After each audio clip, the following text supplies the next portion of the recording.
günlər danışırım, sabah böyüyəcəksiniz. Bəlkə bana sual verəsin ki, ata ananı unutmuşdu.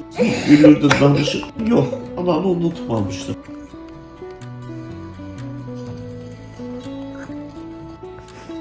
Sadəcə siz güləsiniz, belə hər gün ağlamayasınız, hər gün belə əzab çəkməyəsiniz.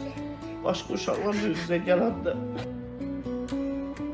23 tane kızımız var da, neyini sen oğlanı? Dedi ki, yo, sen anavı xəstə olanda heç bir valideyni bilsən bırakmadın, belində yazdırdın. İstəyirəm sənin kimi oğlanlar mənim oğlum olsun. Məni ölənə kimi bırakmasın. Həmişə mənim yanımda olsun. Elə də oldu həmlə. Mənim kimi bir dənə Allah sənə oğul qismət elədi. Nə sən onu bıraktın, nə o səni bıraktı. Və bu günlərdə ananı hamı tanıyırsa, atanı unutmadığı üçün tanıyır. Mən ona yandım ki, onların başının altına bir dənə yastık koyan olmamışdı. Oğlum da burada soğuk asfaltın üstünde uzanıblar.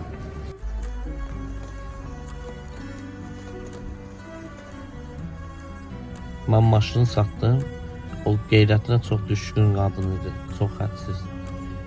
Mənə dedi ki, Şəhriyə, sən maşını səhər verəcəksən, mən istəmirəm başqa maşında gedim, çünki mən uşaq gidizlirəm. Mənə apar qoy evə, səhər gələrsən, sən maşını verərsən. Söhbət də belə olmuşdu. Biz ona görə yola çıxdıq. Həqiqətən mən pis olmam.